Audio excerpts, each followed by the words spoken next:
Good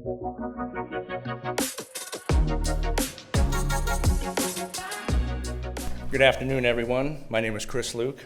I'm the founder of B.I.G Recyclers, focusing on beverage industry glass in the Walla Walla and Tri-Cities area. Of the 600 craft beverage producers that call Eastern Washington home, fully 50% of those are located in the Tri-Cities and Walla Walla areas, and I'm talking wineries, cideries, distilleries. A lot of those beverages are consumed locally at tasting rooms, and all of those empty bottles go right into area landfills. 2019, a small group of us, concerned citizens and winery producers, began tackling the growing glass waste stream in the Walla Walla Valley. I worked with 25 wineries to collect every week 1 ton of glass from them, ground it into a material called glass sand, and then tried to move that byproduct every week. And though that provided us with a very small, hyper-locally way of diverting 1 ton of glass into our landfill every week, it was nothing compared to the 5 and 6 tons of winery glass that's produced every week during the tourist season. And so we closed down our operation late last year and went in search of a big long-term solution. And that solution came through NextCycle's Accelerator Workshop program, where we began to collaborate with GPI, the Glass Packaging Institute, which is the nation's largest glass manufacturing trade association. And so without further ado, I would like to introduce our partner and president of GPI, Scott DeFife. Thank you very much, Chris. And we were also very happy to be introduced to B.I.G Recyclers and Chris and his team in Eastern Washington, because the concept that we had come in with was to create an aggregation hub, but we were still going to need local partners to collect the glass. Essentially what we're doing in this project, in this collaboration together, is joining up a new separate stream of glass collection programs locally with an aggregation hub in Central Washington where the industry can help bring the economies of scale to move the glass to the West Coast end markets. At the same time that Chris and his team were looking for local solutions, we were studying larger national gaps in the glass recycling supply chain. All across the country, there are significant gaps that keep us from getting glass from where it is to where it needs to be back into the glass recycling system. In particular, the problem in Eastern Washington is tailor-made for the hub and spoke system that we're putting together.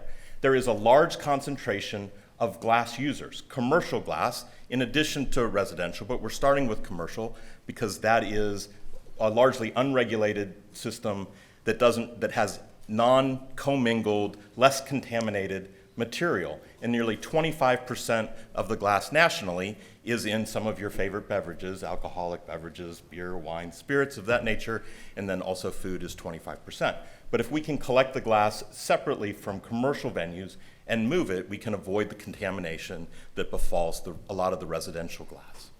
And so by putting those things together, and solving the problem of the distance to markets. So currently, each individual county or city has got to move their glass by themselves the 200 or so miles from Eastern or Central Washington to the end markets in Seattle or Portland. If we, as the industry, create the hub, then we can use efficiencies and move to eventually rail transportation that will move the material more efficiently and environmentally in better manner to end markets in Seattle and Portland. In addition, we are going to benefit the state of Washington by avoiding the nearly 90,000 tons of glass that the Department of Ecology estimated is going into Washington landfills every year. The solution here is the hub and spoke model. So this map is a map that overlays the Washington state area AVAs, the wine industry, AVAs, with the end markets, processing and glass manufacturing plants on the West Coast. Putting our hub and spoke in a decidedly low-tech manner, that's our graphic, in the Tri-Cities area will allow the communities and the wineries in Eastern and Central Washington to move their glass 20 to 30 to 40 miles instead of 200 miles each, where then the industry will work to take the bulk of the transportation miles to market. The hub and spoke model is scalable.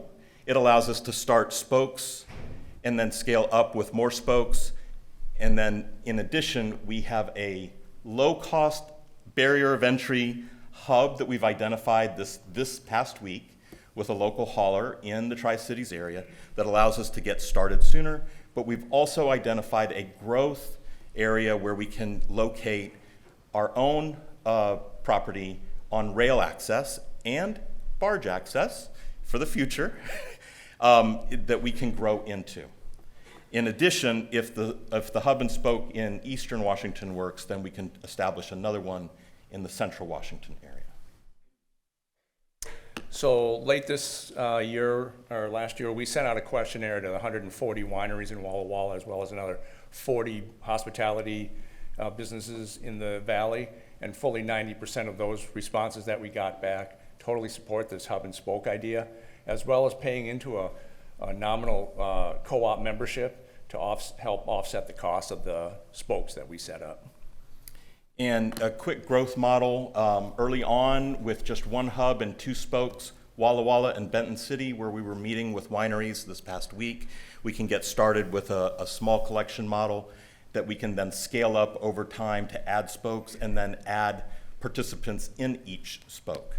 Going forward, our costs, of course, increase as the more we are getting, but it becomes more efficient because this is really applies the economies of scale. So the more glass we get, the more per ton cost goes lower to move it over to the West Coast. The next steps that we've been articulating are site selection, determination, working with local governments to get the word out, working with the wine industry to get participants, and finalizing the business model between the cooperative business ventures that will be coming together. And that is our presentation. I will add that we can do this without any additional funding, but with $50,000 we can immediately start collecting glass within the next 45 to 90 days and double the amount of spokes that we can do. With an additional $150,000, we can start to scale up the separate site and prepare the rail transportation.